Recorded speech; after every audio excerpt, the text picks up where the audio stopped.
Business Growth Podcast by legendary entrepreneur Dan Bradbury. Gives you the best strategies to grow a profitable, sustainable company that isn't dependent on you. Whether it be how to hire and lead a world-class team, business finance, marketing, time management, growth through acquisition, or maximizing your company's value before you exit, this podcast is for you. And now, your host for the Business Growth Podcast, Dan Bradbury. Hey guys, Dan Bradbury here. In this week's special episode, we have a peek inside a recent mastermind meeting and the results of Singh from Evergen Solar. In this hot seat, Ricky shared the key factor that took him from averaging less than £50,000 per month in revenue just 2 years ago to over £1 million per month in revenue this year, with the end result being he now personally makes more in profit than the company used to do in revenue. He talks about how he went from running the business himself for 6, 7, 8, 9 years to employing an ops manager and how that changed everything. And also, one little tweak that many people would overlook that added back £64,000 in profit in the last 3 months alone, plus much, much more.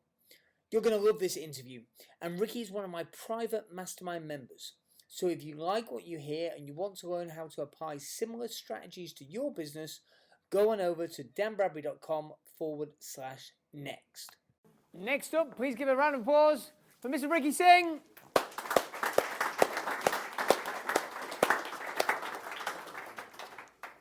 So, Ricky, for those that don't know, give us a 20 seconds what your business does. Okay, so we sell solar predominantly to homeowners, so it's a B2C business. We operate a direct sales team, and we cover everything from marketing through to sales and installations and aftercare. And give us a bit of a context for the size of either how many on the team, and obviously the business has grown radically, so kind of revenue, team size. Where was the company a few years ago, and where is it scaled to? Okay, so quarter one in 2017, we're doing about 140k turnover in that quarter, January to March. We probably had maybe sort of 2-3 salespeople, me and another chap in the office running the kind of ops. And then the same quarter this year, we hit 3 million in revenue, gross profit of 908, and netted 186. And we've got a team of about 26 in sales. First of all, that's worthy of a round of applause.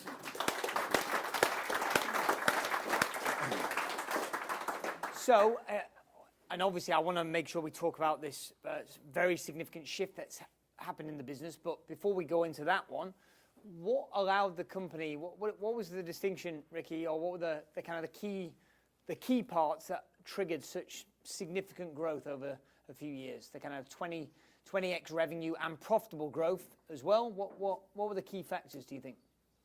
I was basically running the business myself for many years, because the business has been going for maybe, I think, about 9 years now. And we were always hovering around that couple of 100k, 500k bracket, and it was always really tight. So I kind of took a bit of a risk. At that time, it was a real big risk to employ an ops manager. He's actually somebody I knew, worked for me in sales, didn't really want to be a salesman, went and got another job in operations somewhere else. And I thought, you know what, I'm ready for him now. So I offered him a salary, which he was happy with, took him on, it was me and him, and then slowly just very carefully recruited what I thought were the right people. So. And what did employing him as an ops manager, what did that free you up to do? Because I guess that's why it was a risk, because he was taking on some of the jobs that you'd been doing, I'm guessing. Exactly, yeah. So he would obviously take on, and he's better at the ops than me. You know, I hate ops. So yeah, and he really loves it. So he was really, really happy doing that work. I enjoy kind of running sales teams, doing marketing, branding, that kind of stuff. So I was able to then recruit more salespeople. we got to a team of about 5, and it then became a good opportunity to hire a sales manager, which was, again, another great, because dealing with them, too directly and being the boss at the same time, it got to the point where that was a bit difficult. So I took on a sales manager. Again, worked out really, really well. I left it until I kind of found the right guy, and that was really vital. Without him, we wouldn't have been able to succeed. So what Dan, you've taught me on A players and that resonates big time, because we've only got a few people. There's only, give you a perspective on numbers, in the office we've only got 6 people delivering, facilitating that business. And the rest are all, subcontracted fitters, which we've got to manage. So we try and keep it quite effective. And to do that, you need good people, accountable. Scorecards are implemented now, various other things. Good man. So and now, one of the reasons why we felt that you needed to be on this panel is because there's been a very significant change in your industry in the recent past. So perhaps just in brief, just to give them a flavour as to what's this kind of asteroid that's hit planet Solar in the last few months, and therefore why has the business had to shift so radically? Okay, so basically it's always been sold on the subsidies that a homeowner receives for fitting solar. So it's kind of like a return on investment proposition, and that's how it started. That's how it picked up pace, and that's how it's always been delivered. Does everyone follow that? So effectively, they were selling solar on the basis of the subsidies that you get. So you're making money. There's a return on investment over time. That's right. So what happened was last year, the government announced that they were going to take away the tariff altogether. So there'd be no more subsidies. That'd be the end of it. And the date for that to happen was March 31st this year. And what happened to industry, as in revenues generally across the industry? Jesus. So number of installations in April nationwide amongst all the companies fell by 95%. 95% drop in new business across the industry. And just think about that. I mean, while that may not ever be that severe in your industry, sometimes there's external factors. You can do everything right. Ricky was really a fast-growing, very profitable business, and then there was this massive radical change, but you've dealt with beautifully. So what have you done to kind of pivot against that significant change in landscape? Thanks, by the way. I don't know about that being beautiful. We've tried to do what we can. So basically, provisioning was a key thing. So as we were kind of turning over money, in fact, just to step it back a bit, taking more time to actually work on the business allowed me to look at leakage, because leakage, is severe, especially with subcontracted fitters, stock all over the place. And I know what you mean, but just what do you mean by leakage? Leakage, too much kit being used, that doesn't work, give me another one. Loading the vans up with too much stuff just because if it doesn't work, you want a safety, and then we lose track of what's going on. So we put procedures in place which basically made the subcontractor liable for everything. So if they lose or break anything, it doesn't affect us. And I was able to monitor how much leakage we were able to save, because they were able to tell me what they've lost. Yeah. So they took the hit for us. Just before you give the number, this is so critical, because even if you're not in a business that uses materials, when companies grow quickly, often the owner loses track of it, but uses it as, we're growing quickly, it's fine. And normally the term Ricky uses, leakage, normally that lack of efficiency is just all coming off your bottom line, right? Which actually inhibits your growth, because then there's not the additional profit and cash flow for growth, or certainly it restricts it. So what was the leakage? Q1 this year, 64k, just what they know about. Yes. I reckon they're probably out by another 20 grand. Yeah, so there's basically 64k saved because of these procedures. Okay. And that was through basically just having a bit of time and, being a bit fearful of, obviously it's risky, growing at such a rate, and you know, I could just see there's going to be holes everywhere. So I was just trying to plug in the biggest ones first. So yeah, so that was really good. And the provisioning, it allowed me to obviously take time to look at provisioning. So we kept the cost down. We didn't sort of move office or do anything drastic, because although you know, it's good being in a good successful period in your business, it's always a risk because the landscape changes so fast, especially in my industry. The provisioning and hearing that in sort of meetings we have here allowed me to kind of, right, okay, so I've got to set some money aside. I had the 3-month operating cash flow in mind as a target, and we hit that.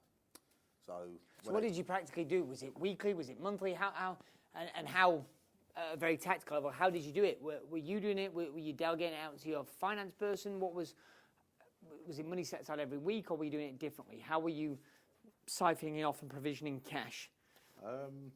There's no like big secret to it. I was just basically spending less money, and then looking at where the biggest expenses were, like marketing for us. Sometimes we spend, you know, like a lot of money. Every week we're spending like 10 to 20 grand. So we're looking at if we can save a couple of percent there and nick a couple of percent here. Do something. And how was that done though? Were you engaging with a member of your team, or were you just constantly looking at it and asking the question? Were you putting money saved aside into a separate bank account, or was it just all accruing in the main account?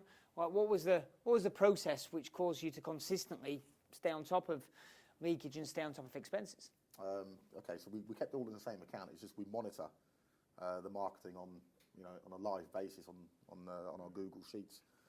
Everything's API'd into there.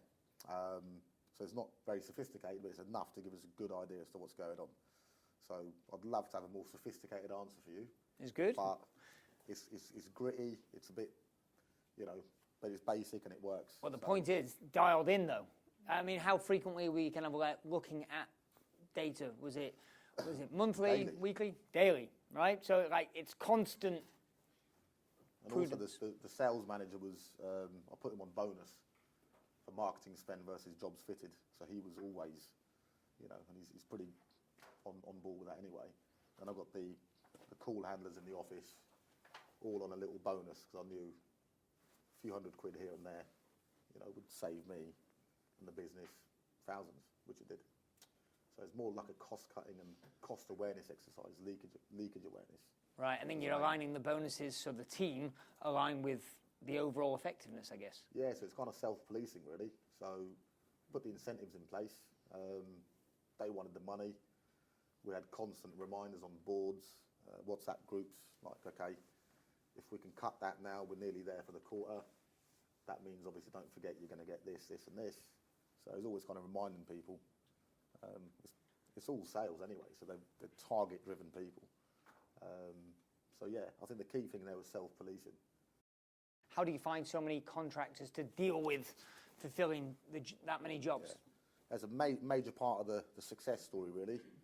So the chap, David, was hounding me for quite some time.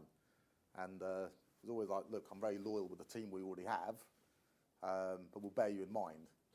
And when that team slipped up, I gave them an ultimatum. They didn't negotiate. So I cut him off, gave him the work, and he was a man in van at the time. And he grew with us. And he had the appetite, and he was young. It was the right sort of time for him. So is it that David's the one that's ultimately hiring the contractors and you're just engaging with David's company? Yeah. Yeah. Yeah. So it was the right person for us at that time. So without him, again, we wouldn't have done half the work that we did. So in effect, I'm putting words in Ricky's mouth a little bit, but he'll say that if I'm off base, that he found good contractors because he found the right person that was finding the contractors. So Ricky's not gone, I've got to find all these additional contractors. Effectively, that becomes David's problem. And David, in this case, is a separate company. He's running the installations company, but Ricky's engaged with them heavily, and their success is dependent upon each other. Ricky's company effectively sells the work and subcontracts to David's company to fulfill the work. All right, great. And your sales manager, is he employed or self-employed or part and part? So he's on a weekly retainer. of about 550 quid, and heavily on fit bonus. The commission only, we had a obviously discussion yesterday about sales. In direct sales is mainly, I think, it is mainly commission based, commission only, and you do get retention. Some of my sales guys have been with me, you know, like, well, say some 2, 3 of them been with me like 5 years. So yeah.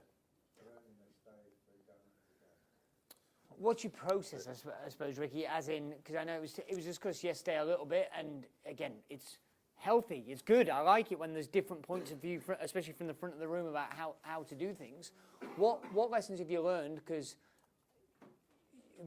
fast-growing company, commission-based sales force.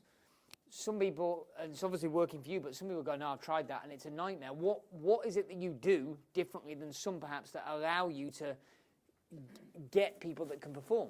Because commission only is only good if it's working, right? I've been in B2B as well, so I was actually in recruitment for 10 years at a company, doing recruitment as well. That was B2B sales. We're now in B2C, so you're actually going out to the customer, selling within their home. It's that differential. So B2B, definitely got to be employed. In my view, I agree with Dan yesterday. But B2C, you know, windows, whatever you're selling in the house, typically 99% of the industry works on a commission-based only, because those guys it's a tough gig. But how do you get the good ones? How have you been successful in attracting the good ones versus the people that are, you know, they're going for commission-only jobs because they can't get anybody to pay them more money and they're getting what they're worth? It's actually hard to get them, because the good ones always going to be in work, and they don't have CVs, you know, because people in the industry will know them. They're like, oh yeah, that guy's, you know, and they will call and they kind of dictate where they go. The good ones. It's only really the average or bad ones that are going to have a CV. They're not very tech savvy. Sorry. But and have you done? Do you do anything to practically seek them out, or are they seeking you out? Yeah, so we actively kind of pinch them from competitors. Good competitors. There you go. See, that was a great gem, right? And I would say, from my experience, is not uncommon. The best people probably are working for somebody else already. You know what? I want to be dialed in with my competitors. We touched on it yesterday. I want to be best friends with as many people in that company as I can be. I want to know before their boss knows if they're unhappy and thinking about leaving work, right? Because then you can, if appropriate, you can dial into that, and that becomes your opportunity to give them the chance to seek better employment elsewhere. How are you adapting? And for clarity, the company's grown over multiple years. We're not saying there's not been an impact for this, but Ricky stayed profitable despite upheaval in the industry. How are you adapting or taking advantage of that? Ricky's probably because an additional point would be to say, what percentage of your competitors have gone broke in this? Like 75, 80%. Loads of these companies are just disappearing. Subsidies have changed, therefore companies just disappear. Yet Ricky's still here, but not just still here, actually stayed profitable. Okay, so how have you adapted? What's allowed you to still be here beyond provisioning and stay profitable? Yeah, so it's quite simple again. We just modelled the customer proposition prior to the drop happening. So instead of kind of like being afraid of it, I actually, you know, I hate to say, I'm happy that it's happened, because every time there was a shift, it would cause massive, you know, peaks and troughs in the business. That's why the numbers are so lumpy, and when we make a loss, it's heavy.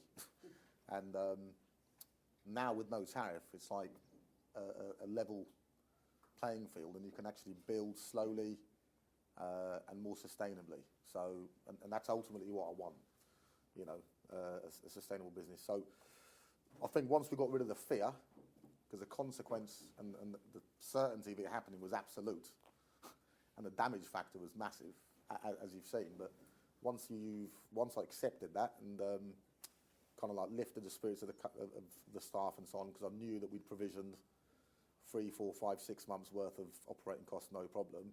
Then actually able to look at modelling the customer proposition and look at, right, would I buy that? Okay, no, let's go back to the drawing board and keep adjusting it until the model works. And it's like, okay, we can make that work, no problem. And you retrain the salespeople and readjust your marketing, readjust your pitch. And then it's trial and error to see where you need tweaking. And that's what we've been doing in the last couple of months. I love that. Give it up for Ricky. Could you give me a mic? Hey guys, if you like this week's episode and you want to find out how you can get the tools and achieve similar kind of results in your business, go on over to danbradbury.com/next.